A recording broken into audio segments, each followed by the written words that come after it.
Salut les cinéphiles, bonjour, bonsoir à tous, bienvenue dans Cinéma sur NRTV, votre émission mensuelle dédiée au 7e art, aux sorties en salle. Et là, la fin d'année, forcément, c'est le temps des blockbusters féeriques qui arrivent donc sur nos écrans. On va en discuter. Patrick, salut. Salut Alex. Comment ça va? Ça va, pas mal. Ouais, à l'approche des fêtes? À l'approche des fêtes, plein de gros films et tout. Oui, pour l'instant, c'est un peu calme parce qu'on est juste avant les fêtes. Ouais. Mais dès le 25, ça va exploser. Quoi. Et comment va Thibaut? Mais ça va bien, écoute. Ouais. Je vois que Pogno t'a choisi toi. Mais tout à fait, ouais, elle a senti que j'étais le plus accueillant des trois. Bon, très bien. On va voir comme il commence mal. On va voir s'il est le plus accueillant des trois sur les films. Hein. Je suis pas certain. Là, je promets rien. Ouais, voilà, tu promets rien. Bon, alors notre film du mois, je vous le disais, blockbuster féerique. Voici Wicked, adaptation de la comédie musicale qui cartonne sur Broadway depuis plus de 20 ans, avec au casting la star de la pop Ariana Grande et l'incroyable Cynthia Erivo. On parlera ensuite de Conclave. C'est un des films favoris des prochaines cérémonies de prix. C'est un thriller où les cardinaux magouillent pour être élus pape à la suite du décès du pape, avec notamment Ralph Fiennes dans le premier rôle. Et on terminera avec Kraven, le chasseur, blockbuster sur le super vilain de l'univers Spider-Man, avec Aaron Taylor-Johnson et Russell Crowe. Et bien sûr, l'agenda de Patrick, oui, spéciale fête, les coups de cœur, les news, et puis on terminera avec une petite spécialité pour cette émission de fin d'année avec les tops et les flops de nos critiques. Mais on commence par aller dans l'univers du magicien d'Oz. Regardez les images.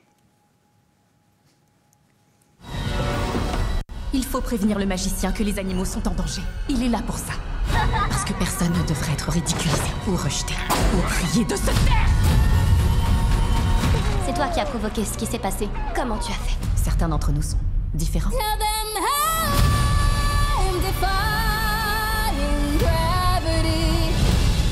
C'est le mal qui arrive jusqu'à Oz.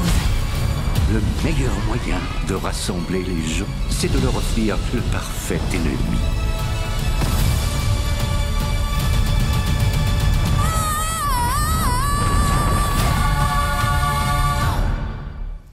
Et moi, je chantais, je dansais pendant la bande-annonce. Ouais, on va voir si c'est le cas de Patrick et Thibaut. Wicked, c'est donc à la base une comédie musicale de Stephen Schwartz qui cartonne à Broadway depuis 2003 et a été jouée plus de 7500 fois, ce qui en fait la 4e comédie musicale la plus lucrative de tous les temps. Et ouais, juste derrière Cats et Les Misérables. Alors, elle raconte l'origine du magicien d'Oz, véritable institution populaire aux États-Unis, et l'origine donc de ces deux sorcières, Elphaba et Glinda. Alors la voici enfin adaptée au cinéma en 2 parties, dont la première est sortie dans nos salles le 4 décembre. Elle est produite par Universal et réalisée par John Chu, avec la star de la pop Ariana Grande dans le rôle de Glinda, et Cynthia Erivo dans le rôle de la sorcière verte Elphaba.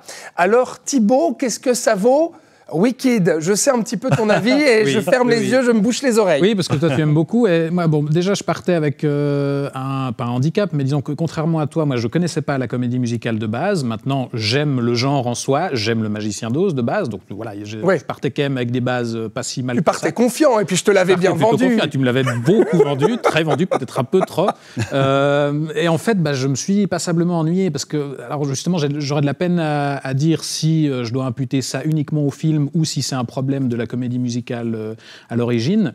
Mais j'ai trouvé ça assez laborieux, en fait, dans le récit. Je trouve qu'il y a plein d'intrigues parallèles. On a une espèce de complot qui vise à mettre les animaux sous silence, littéralement, dans le monde d'Oz. On a des personnages. Elphaba a une sœur en fauteuil roulant, qui est un personnage qu'on nous présente comme étant important au départ, mais qui va disparaître et revenir et redisparaître. Et voilà, il y a plein de choses qui se passent en parallèle sans que moi, en tout cas, je sache très bien où ça va. Alors, et après, le fait que le film soit divisé en 2 parties, que là, on n'est que la première partie. On passe quand même d'une comédie musicale de 2 heures et quelques à 2 films le premier dure quand même 2h40. Donc peut-être que les soucis de rythme que je trouve, c'est peut-être dû à l'adaptation. Déjà, il y a aussi quelque chose de malhonnête dans la promo, parce que c'est pas du tout vendu comme étant une première partie. Oui, c'est vrai, c'est vrai. Pas un film qui est autosuffisant. Et je pense que ça nuit quand même au récit. Au-delà de ça, moi, j'ai eu de la peine à retrouver vraiment la magie du magicien d'Oz. Je trouve la flotte l'univers t'a pas parlé, très quoi. terne. Enfin, Le Magicien d'Oz, si on pense au film de 1939, sauf erreur, c'est quand même un film qui faisait péter les couleurs, quoi. Enfin, c'était le Technicolor. Là, on est sur quelque chose de très terne quand même. Bah, je trouve pas si éclatant que ça. Il y a 2-3 chansons qui sont sympas, effectivement, et qui sont entraînantes, mais là aussi, la mise en scène les met assez peu en valeur.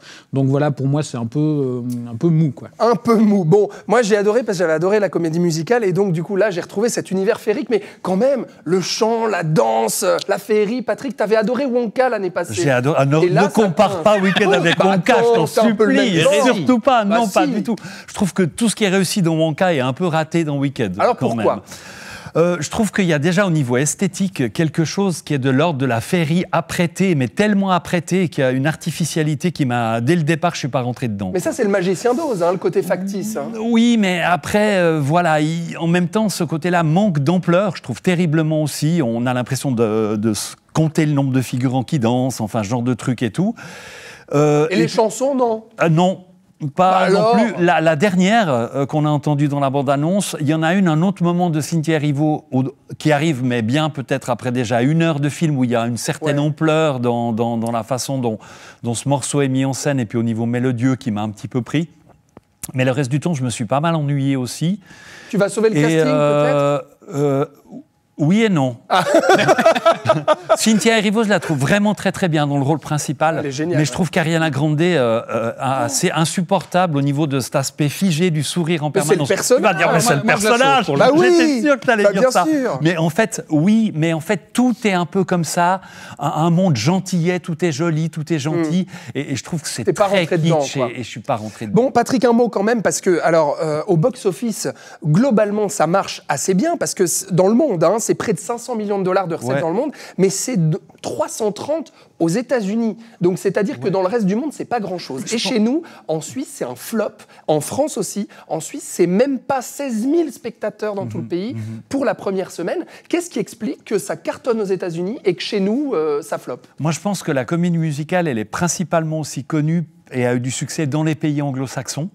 Et je pense que ça suit exactement le même chemin pour la comédie, pour le film. C'est-à-dire que c'est la même chose aussi. Moi, j'avais jamais entendu les chansons vraiment avant. Il y a beaucoup de gens qui ne connaissaient pas les chansons avant non plus. Mais c'est un titre très installé à Broadway, qui tourne depuis des années et des années. Donc effectivement, il y avait un ancrage, en tout cas aux États-Unis. Très américain. Et le Magicien d'Oz, c'est quelque chose là-bas. Après, si on prend aussi toutes les adaptations cinéma qu'il y a eu autour du Magicien d'Oz, ça n'a jamais remporté de succès non plus.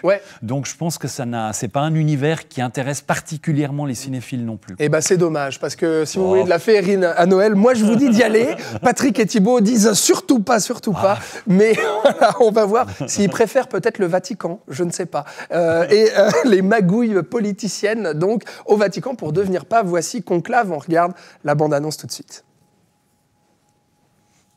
Le pape est mort. Le trône est vacant.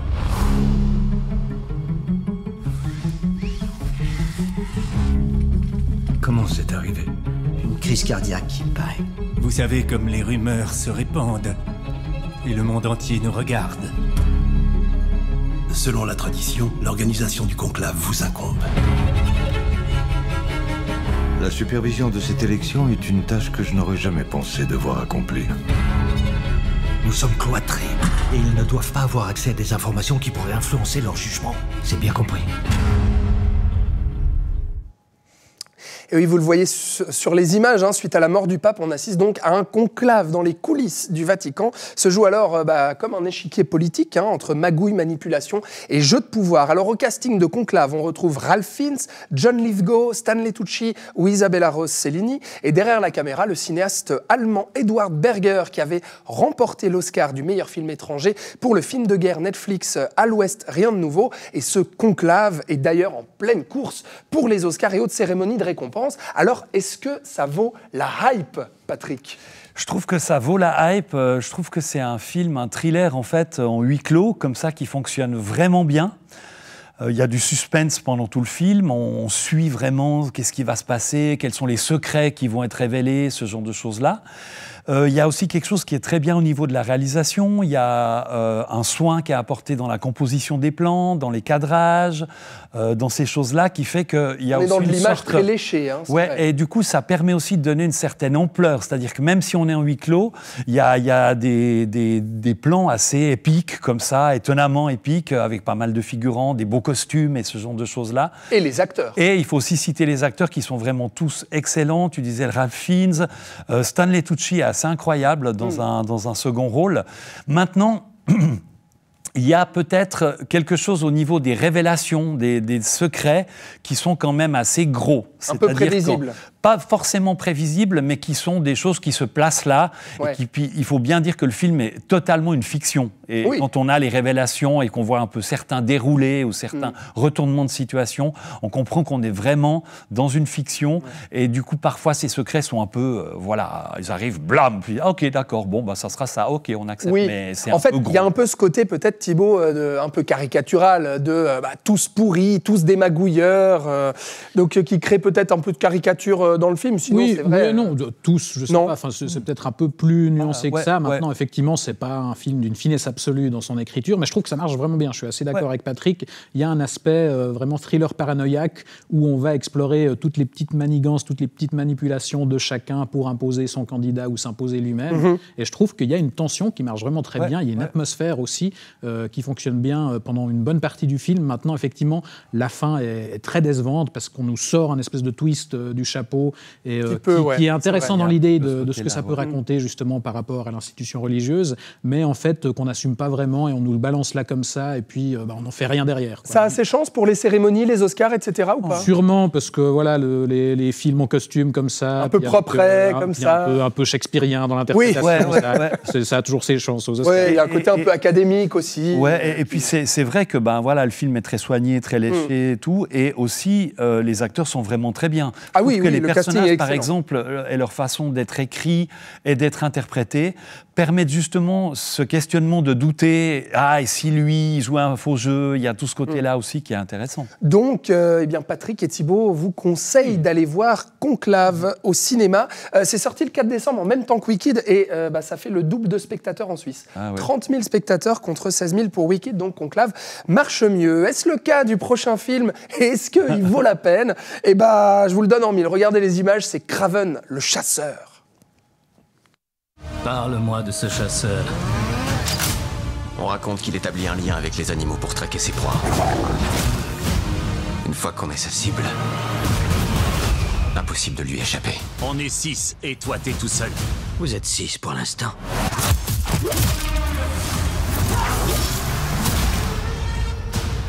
Pourquoi tu chasses ? Mon père ne fait que répandre le mal. J'élimine ce mal. Tu es exactement comme notre père. Tu n'es rien d'autre qu'un chasseur en quête d'un trophée. On est des assassins. C'est pas ce qu'il nous a appris.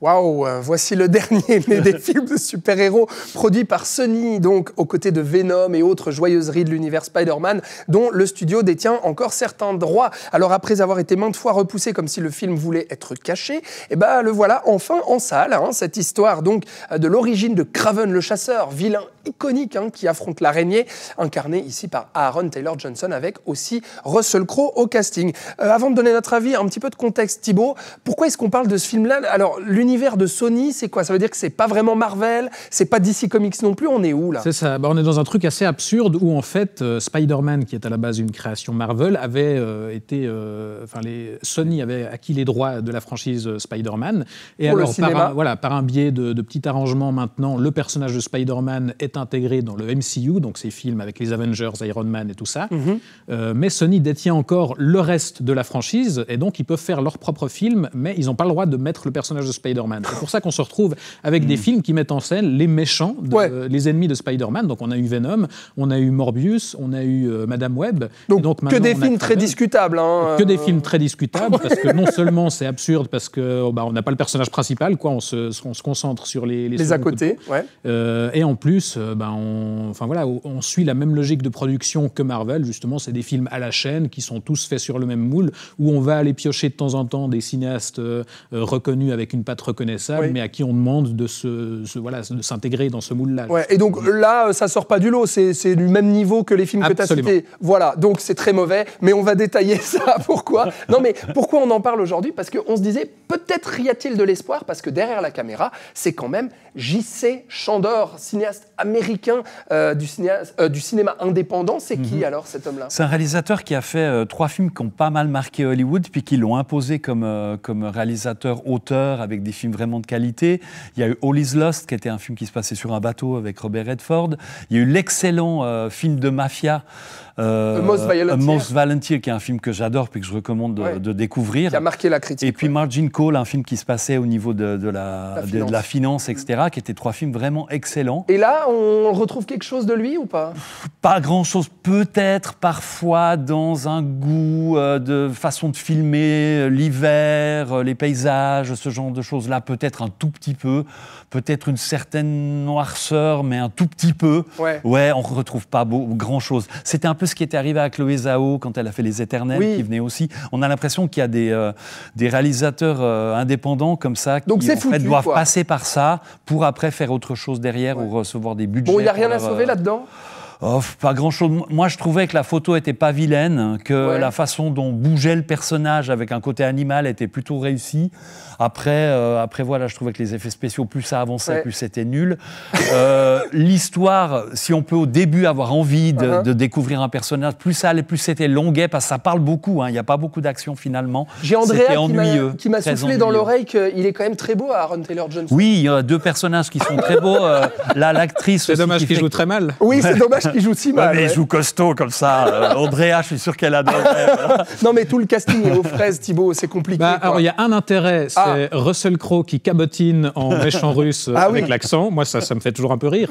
Maintenant, Aaron Taylor-Johnson, pour moi, c'est un des 3 acteurs de Hollywood les plus insupportables. Donc, effectivement, c'était mal barré dès le Mais surtout, qu'est-ce qu'on s'ennuie ? Il n'y a pas d'action. Mais qu'est-ce qu'on s'ennuie ? Parce que déjà, on n'assume pas le personnage. C'est censé être un chasseur, justement, qui est en quête des trophées les plus incroyables du monde. Là, en fait, il est copain avec les animaux, puis il va plutôt chasser les braconniers. Donc, on n'assume pas le fait de faire un film sur un méchant, déjà, de base. Ça, c'est puis, clair. effectivement, c'est un petit peu plus violent que la moyenne, mais c'est pas très spectaculaire en soi.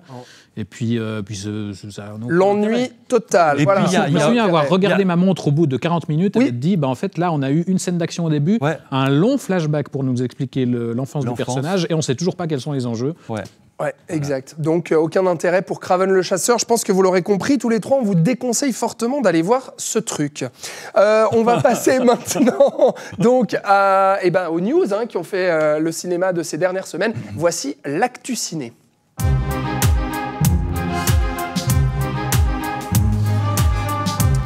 Et on va commencer avec Disney qui s'en met plein les poches avec Vaiana 2 qui cartonne dans le monde. En Suisse, c'est déjà 200 000 entrées en 2 semaines. C'est énorme, Patrick, énorme. Et dans le monde, c'est plus de 600 millions de dollars de recettes.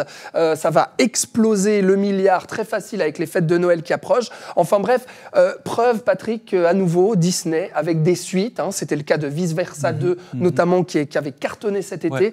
Et là, à nouveau, carton plein, une suite qui marche. Ouais, absolument. En fait, je pense que c'est dû surtout. Le premier n'a pas eu un succès gigantesque en salle, si on compare à La Reine des Neiges ou à d'autres choses comme ça. Mais par contre, je crois que c'est un des films les plus téléchargés ou regardés sur la plateforme Disney+. Exact. Donc il s'est vraiment créé sa petite mythologie, son petit culte comme ça. Le premier est un film plutôt sympa, plutôt réussi, ensoleillé, avec une chanson sympatoche. C'est très bien, le premier. Truc qui est plutôt on peut y aller. Ouais. Mais alors là... Et donc, du coup, je pense que du coup, les gens avaient vraiment envie de voir cette suite.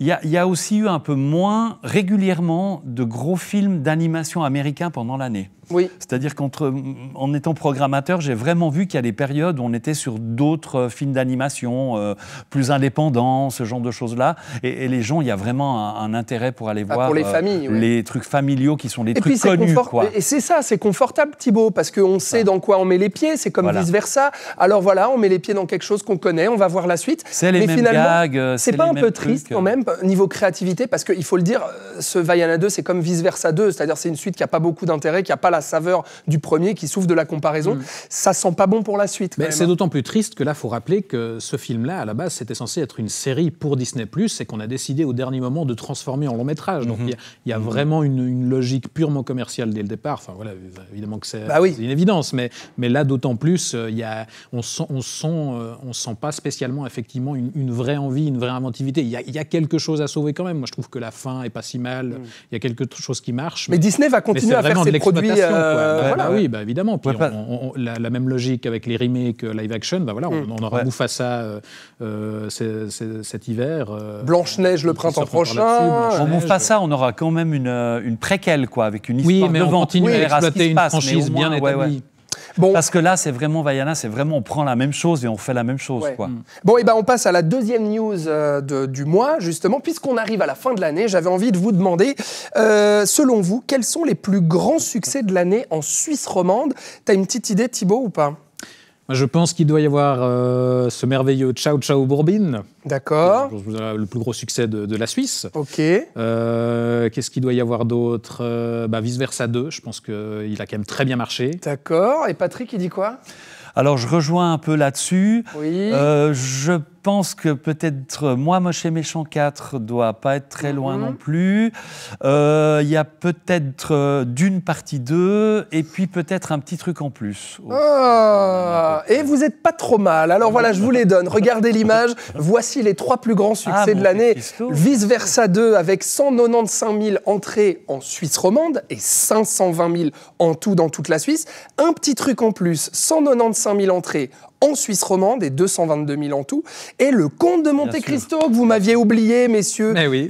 Il était aussi un peu par là. Voilà, mais c'est 155 000 entrées. C'est pas encore sorti en Suisse allemande. Ça sort en janvier. Okay. Peut-être que ça touchera le public suisse allemand. Mais Ciao Ciao Bourbine, oui, c'est le deuxième plus gros succès en Suisse. Mais en Suisse romande, c'est un peu moins. C'est vraiment en Suisse allemande que ça a cartonné. Mais alors en Suisse romande, il y a aussi, vous les avez cités, Dune 2, Moi Moche et Méchant 4 et Kung Fu Panda 4. Bref, beaucoup de suites, beaucoup d'animations en fait. C'est ce qu'on regarde, mais en petit mot quand même, parce que sur les 2 gros films français qui finalement, en francophonie, chez nous, ont cartonné. Un petit truc en plus, c'est le Comte de Monte Cristo, Patrick. C'était une très bonne année pour le cinéma qui n'était pas un cinéma hollywoodien. C'est-à-dire que tout d'un coup, il y a vraiment les autres... je pense qu'avec aussi les problèmes de grève, les problèmes de Covid, à Hollywood, les projets ont un peu pris de retard, et je pense qu'il y a une place comme ça pour un cinéma qui venait d'ailleurs. Du coup, qu'est-ce que ça t'inspire ce top, toi, Thibaut? Écoute, d'un côté, il n'y a pas grand-chose de surprenant. Enfin, à la fois oui et non. Disons que Vice Versa 2, c'est une évidence, parce qu'on l'a dit, voilà, la suite, les franchises installées, c'est évident que le public va y aller. Le Comte de Monte Cristo, c'est quand même un nom établi. Un objet connu. On en avait parlé dans l'émission, c'était quand même un blockbuster à la française, assez ambitieux. Et très réussi d'ailleurs. Et globalement réussi. N'est-ce pas, Alex? Oui. La surprise, c'était pour le coup un petit truc en plus qu'on n'avait pas forcément vu venir. Et qui a fait un raz-de-marée. C'est intéressant de voir ça. La comédie française, c'est que les Français, ils sont doués pour avoir tout d'un coup un film qui sort et qui cartonne et que personne n'a vraiment vu venir à cette ampleur-là. C'est ça. Je rappelle qu'en France, un petit truc en plus, c'est plus de 10 millions d'entrées cette année. Voilà. Mais chez nous, c'est donc le deuxième plus gros carton en Suisse romande. Voilà pour l'actu ciné. Patrick, tes petites fiches. Je plonge sur mes fiches. Voilà, parce qu'on passe à l'agenda de Patrick, bien sûr. Mais attends. Ah oui, il boit. C'est parti. Il boit, il se désaltère, voilà. Il est prêt, il regarde la caméra. T'as vu? Bon, on en parlait un tout petit peu, Patrick, justement. Il y a une séance spéciale durant les Nocturnes des Commerces à Nyon le 20 décembre à 18h de Mufasa. Bien entendu, effectivement, pendant le shopping de Noël, on propose aux parents de déposer les enfants au cinéma Capitole, où ils pourront découvrir le film. Ils sont entourés d'une équipe du cinéma de surveillants, mais aussi de l'équipe des surveillants de la Lanterne Magique. Il y aura le Père Noël à la fin de la séance. C'est organisé en partenariat avec l'Association des commerçants de Nyon. Voilà, donc le 20 décembre à 18h, notez bien pour voir Mufasa. On passe à autre chose, La Chambre d'à côté, au Cinéma Capitole à Nyon. C'est en avant-première au Monday Movies le 6 janvier. Alors c'est le premier long métrage qui a été tourné par le réalisateur Pedro Almodóvar entièrement en anglais. Il y dirige Julianne Moore, Tilda Swinton ou encore John Turturro. C'est un drame sur le droit de mourir en dignité, un drame qui a été récompensé par le Lion d'Or au Festival de Venise cette année. Voilà, et donc le voir en avant-première le 6 janvier à Nyon. On parle de documentaire à présent, Patrick, L'homme aux 1000 visages, donc à voir le lundi 13 janvier au Cinéma Rex à Aubonne. Qu'est-ce que c'est ? Donc c'est dans le cadre des Docs du lundi au Cinéma Rex à Aubonne. C'est un documentaire, donc une histoire vraie qui est complètement hallucinante, en fait. C'est un truc, en fait, sur un homme qui est séducteur, manipulateur, menteur, imposteur, etc. En fait, il entretenait des relations amoureuses avec plusieurs femmes, dans plusieurs pays, en même temps. Il racontait chaque fois une histoire différente, il s'inventait chaque fois une nouvelle identité. Donc c'est une histoire complètement folle dingue. Et en fait, la réalisatrice et journaliste Sonia Kronlund, elle s'est penchée là-dessus. Elle a fait un livre qui a aussi été adapté en documentaire au cinéma. C'est vraiment une histoire ahurissante. Eh ben, ça donne envie. Il y a des séances de cinéma aussi au Théâtre de Grandchamp à Gland avec 2 films que l'on aime beaucoup, à commencer par le génial Juré numéro 2 de Clint Eastwood. Ça sera le mercredi 15 à 20h. C'est vraiment un des super film de l'année, on doit le dire quand même aussi. Ah oui. On était heureux de retrouver Clint Eastwood en pleine forme comme ça. Et puis, il y aura aussi une autre projection le jeudi 16 janvier à 14h30 de la comédie française En fanfare, une histoire touchante de 2 frères qui vont se découvrir autour d'histoires de musique aussi.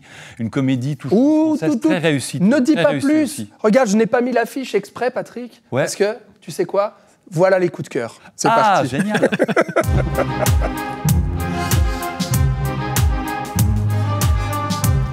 Bah oui, je me suis dit que j'allais en parler de En fanfare, Patrick, de Emmanuel Courcol, donc avec Benjamin Laverne et Pierre Lautin.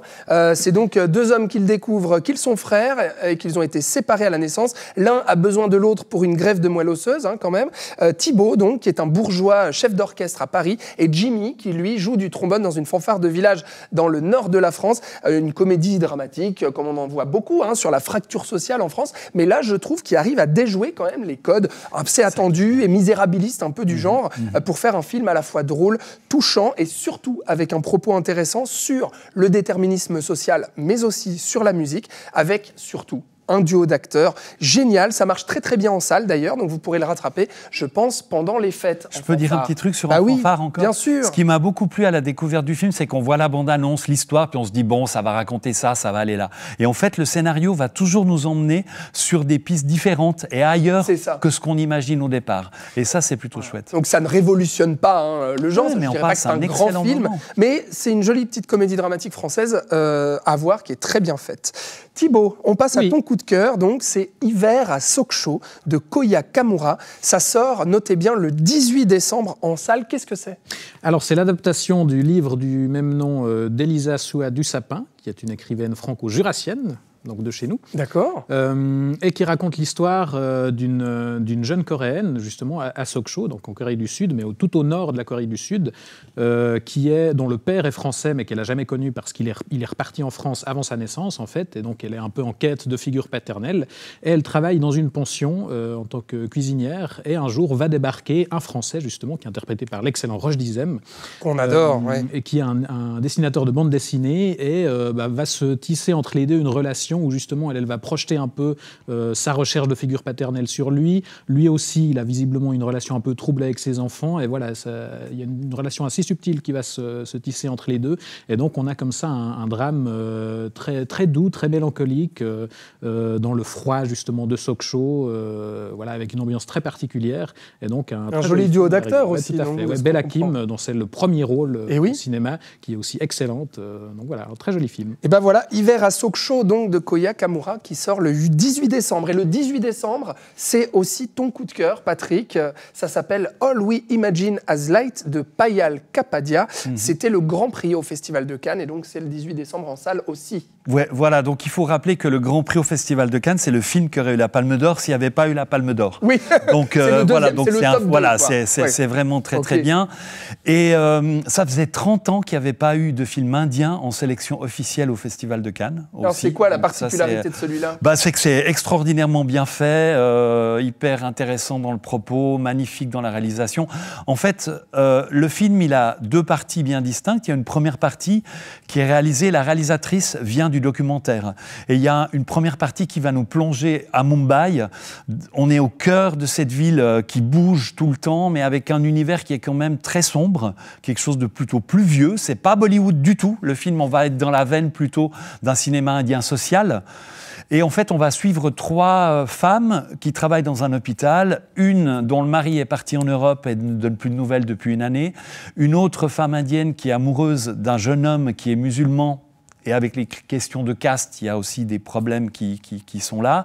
Et une troisième femme dont les gens propriétaires du terrain tentent d'exproprier de sa maison pour construire des logements pour les plus riches. En fait.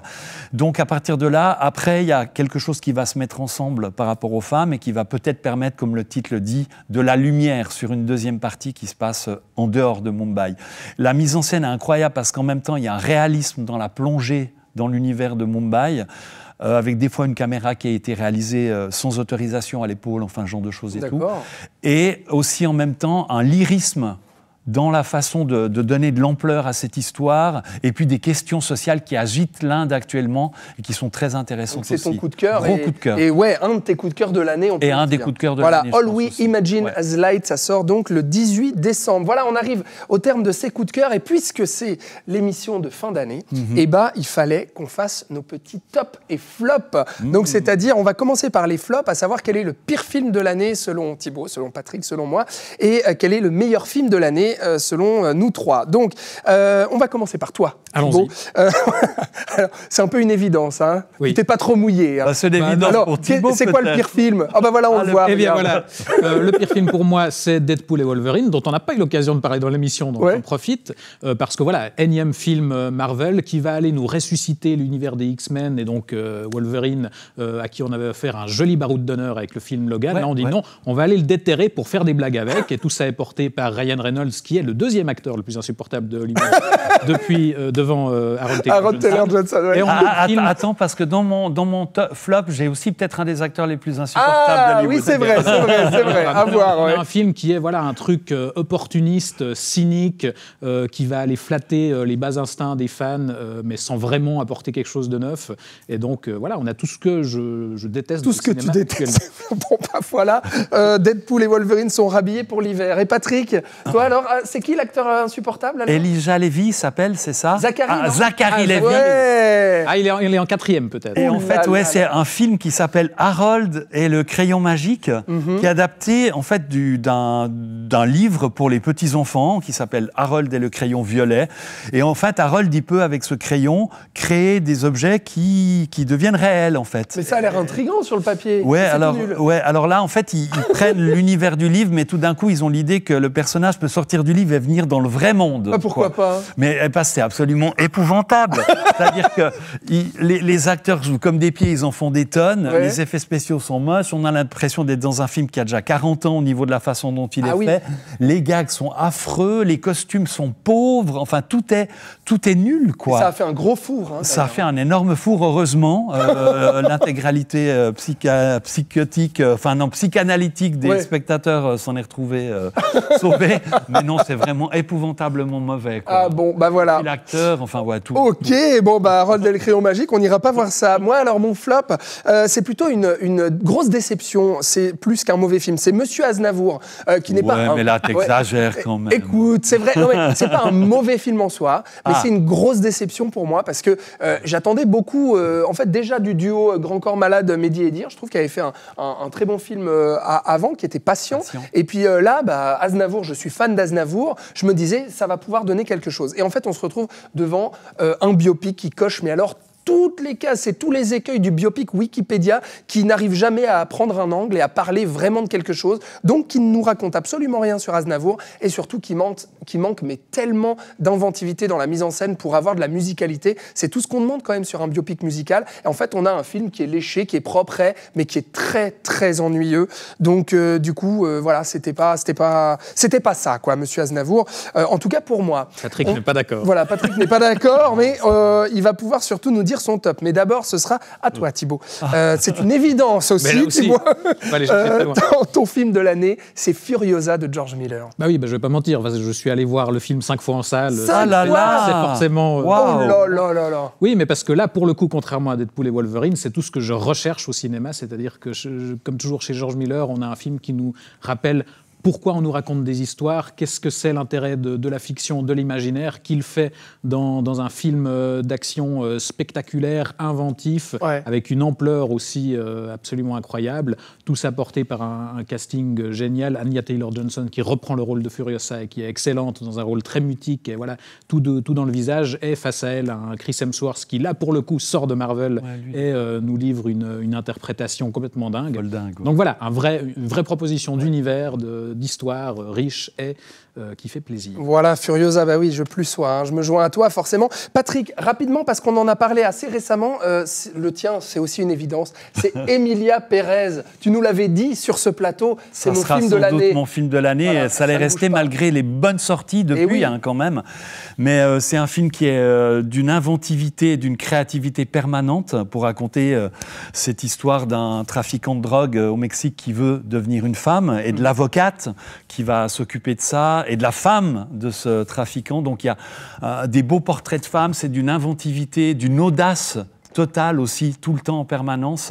Et ça marche, c'est-à-dire que chaque tentative de mise en scène, de traitement, d'originalité de traitement fonctionne, nous amène beaucoup d'émotions, nous amène de la surprise, du cinéma tout le temps. Les actrices sont extraordinaires. Voilà, c'est un gros film extraordinaire. Et là aussi, ça sent bon pour les cérémonies de prix, pour Emilia Pérez. J'ai vu que là, il y a eu les European Film Awards et il a quasiment ramassé. Il en a sacrément raflé, donc ça sent bon pour les Césars. Et on l'espère pour les Oscars, parce que tous les trois, on adore aussi Emilia Pérez. Et on va terminer par mon top à moi, le meilleur film pour moi de cette année. Je ne vous en avais pas parlé malheureusement dans cette émission, mais c'est pour ça que je rattrape tout ça en vous parlant de Civil War, de Alex Garland, scénariste de 28 jours plus tard, et puis réalisateur de Ex Machina, qui là nous plonge, mais alors c'est une immersion totale dans une guerre civile fictionnelle aux États-Unis. Ça reprend un peu tous les codes justement réels aujourd'hui qu'on peut voir à travers la télévision, des guerres civiles qui ont touché